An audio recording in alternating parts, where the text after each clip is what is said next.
ये चलते हैं जहां पर पीएम नरेंद्र मोदी सीधे लाइव जुड़ रहे हैं।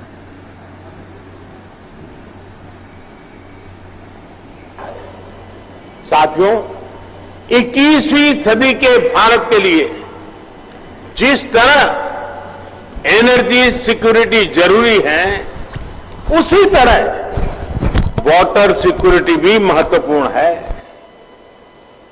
और मेरा शुरू से कमिटमेंट रहा है कि पानी की कमी की वजह से न लोगों का विकास रुकना चाहिए और न ही किसी क्षेत्र का विकास रुकना चाहिए। पानी को लेकर भी गुजरात ने जो काम किया है, वो आज देश के लिए दिशा दर्शक बना है। एक समय था जब कच्छ में मां नर्मदा का पानी पहुंचाने की बात की जाती थी तो कुछ लोग मजाक उड़ाते थे। वो यही कहते थे तो राजनीतिक बातें हैं, होने वाला कुछ नहीं है। कभी कभी लोग कहते थे 600-700 किलोमीटर दूर मां नर्मदा, वहां से पानी यहां कैसे पहुंच सकता है? ये कभी भी नहीं होगा। आज कच्छ में नर्मदा का पानी भी पहुंच रहा है और मां नर्मदा का आशीर्वाद भी मिल रहा है। कच्छ का किसान हो या सरहद पर खड़ा जवान, दोनों के लोगों के पानी की चिंता दूर हुई है। यहां के लोगों की विशेष प्रशंसा करूंगा जिन्होंने जल संरक्षण को एक जन आंदोलन में बदल दिया। गांव गांव में लोग आगे आए, पानी समितियां बनी, महिलाओं ने भी मोर्चा संभाला, चेक डैम्स बनाए, पानी की टंकियां बनाई, नहरें बनाने में मदद की। मैं वो दिन कभी भूल नहीं सकता जब नर्मदा का पानी यहां पहुंचा था। वो दिन मुझे बराबर याद था। जिस दिन मां नर्मदा का पानी पहुंचा, शायद दुनिया में कहीं पर भी कच्छी होगा, दुनिया में कच्छ के दूर सुदूर रहने वाला कोई कच्छी होगा। जब नर्मदा मां यहां कच्छ की धरती पर पहुंची थी, हर किसी की आंख में हर्ष के आंसू बह रहे थे। वो दृश्य मैंने देखा था।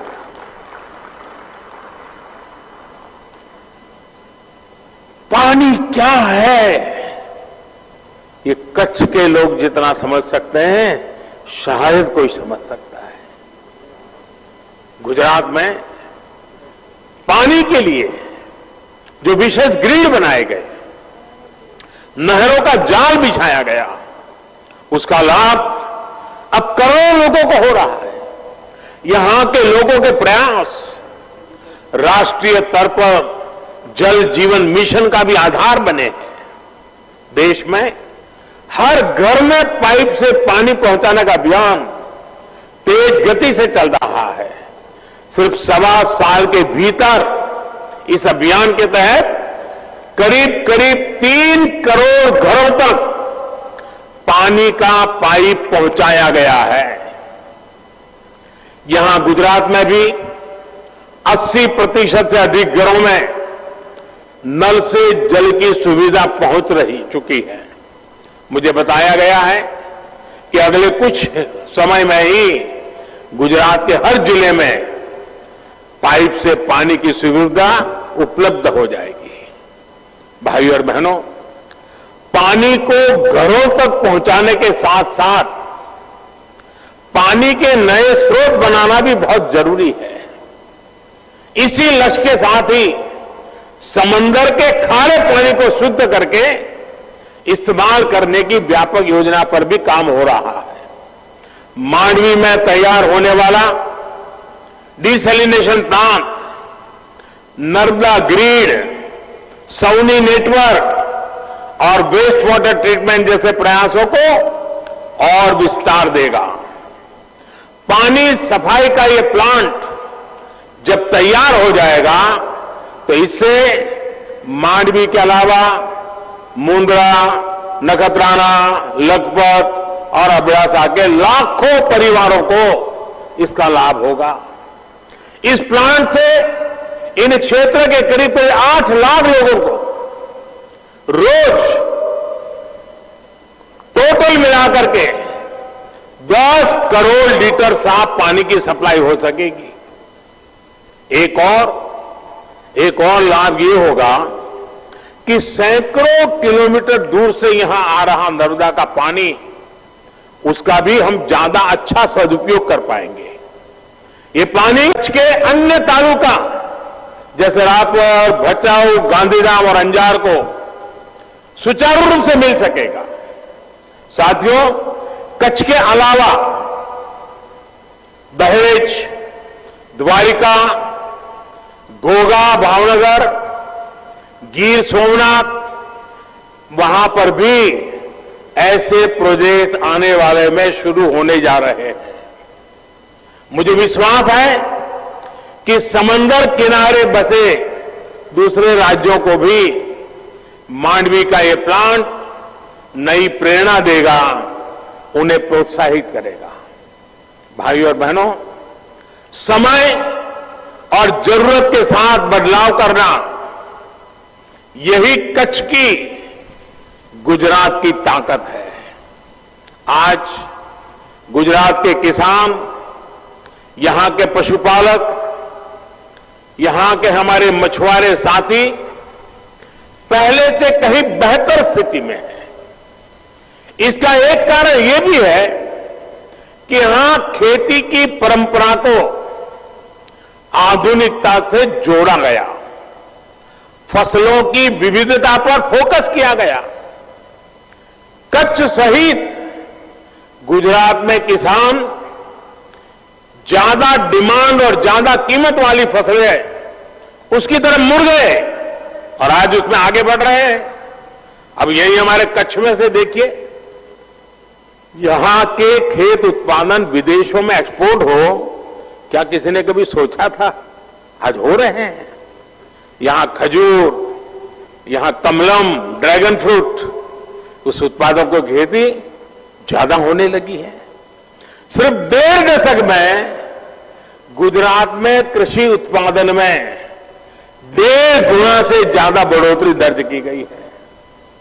भाइयों और बहनों, गुजरात में कृषि सेक्टर मजबूत होने का एक और बड़ा कारण यह रहा है कि यहां बाकी उद्योगों की तरह ही खेती से जुड़े व्यापार में भी सरकार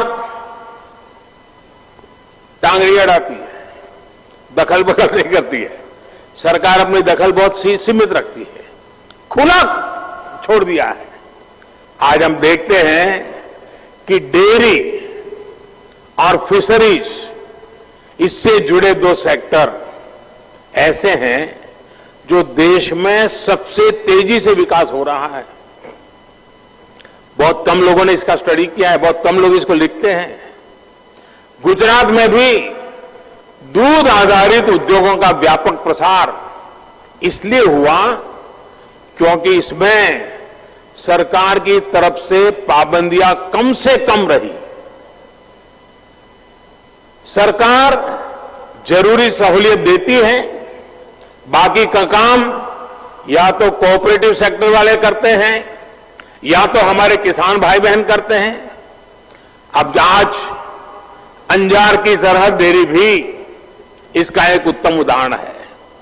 मुझे याद है जब मैं कच्छ में डेयरी होनी चाहिए इस बात को लेकर के शुरू में बात करता था, तो जिससे मिलूं सब निराशा की बात करते, सब कहते थे साहब क्या अब यहां क्या, ठीक है थोड़ा बहुत हम इधर उधर कर देते हैं। मैंने कहा भाई छोटे से भी शुरू करना है, देखते हैं क्या होता है।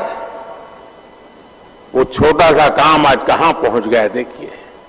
इस डेयरी ने कच्छ के पशुपालकों का जीवन बदलने में बड़ी भूमिका निभाई है। कुछ साल पहले तक कच्छ से, और वो भी बहुत कम मात्रा में, दूध को प्रोसेसिंग के लिए गांधीनगर की डेयरी में लाया जाता था, लेकिन अब वही प्रोसेसिंग अंजार के डेयरी प्लांट में हो रही है। इससे हर दिन ट्रांसपोर्टेशन में ही किसानों के लाखों रुपए बच रहे हैं। अब सरहद डेयरी के ऑटोमेटिक प्लांट की क्षमता और बढ़ने जा रही है। आने वाले दिनों में यहां का डेयरी प्लांट हर दिन 2 लाख लीटर ज्यादा दूध की प्रोसेसिंग करेगा। इसका आसपास के जिलों के पशुपालकों को बहुत लाभ होगा।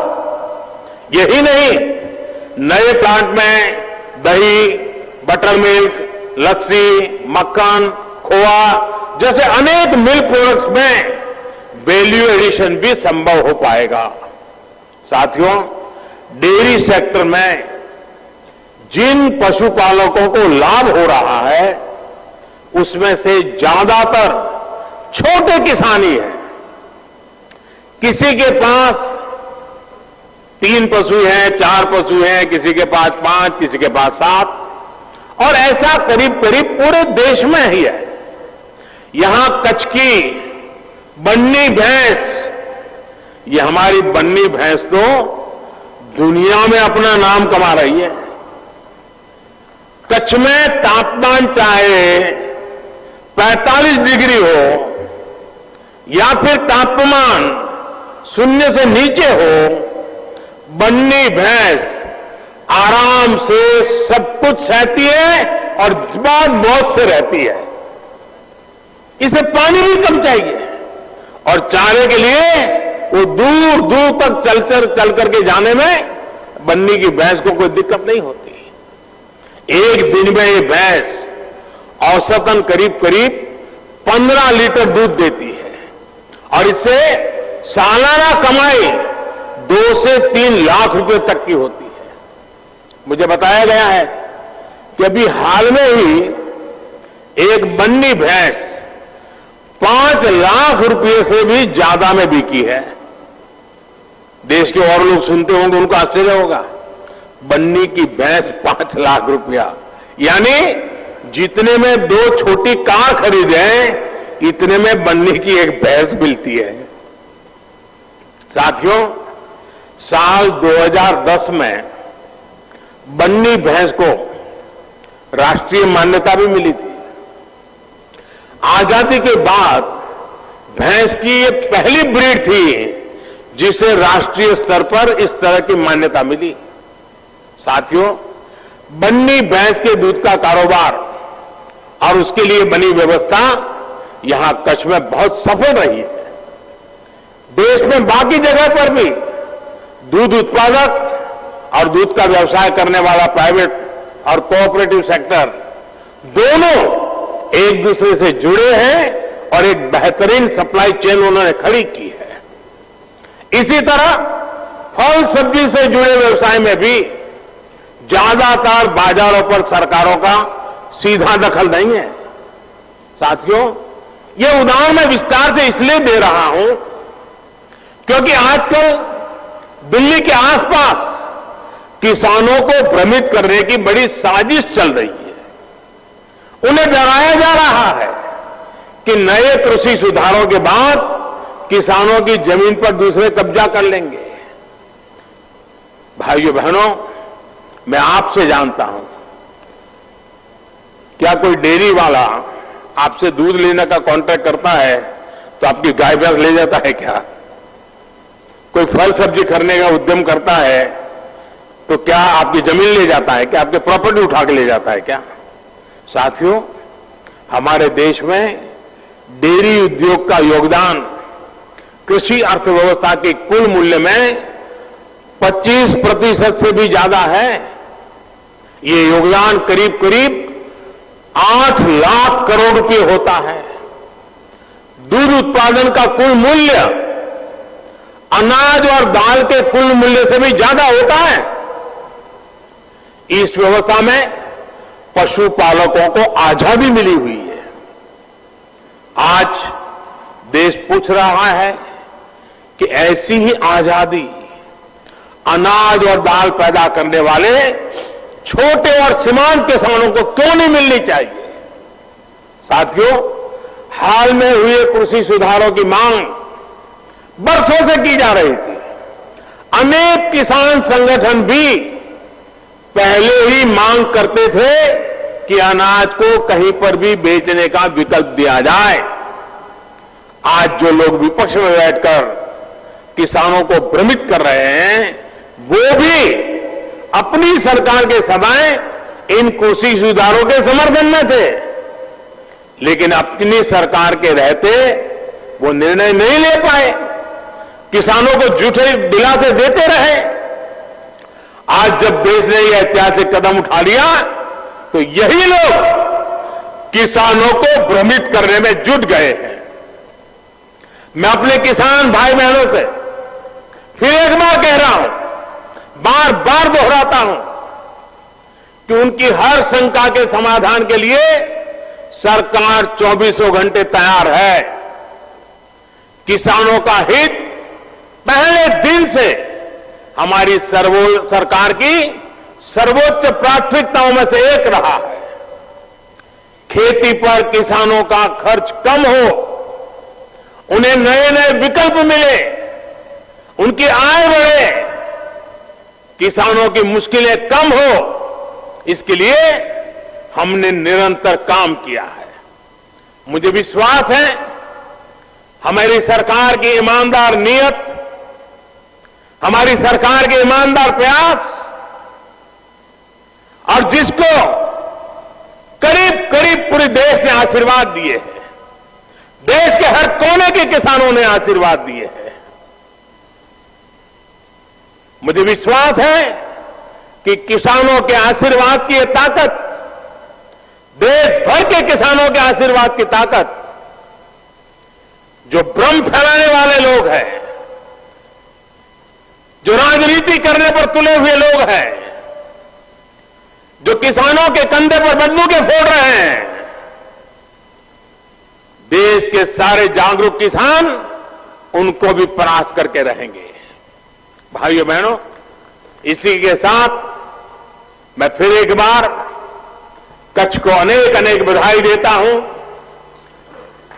अभी कुछ देर में जब मैं यहां आया हूं तो रणोत्सव के प्रति मेरा आकर्षण तो रहता ही है।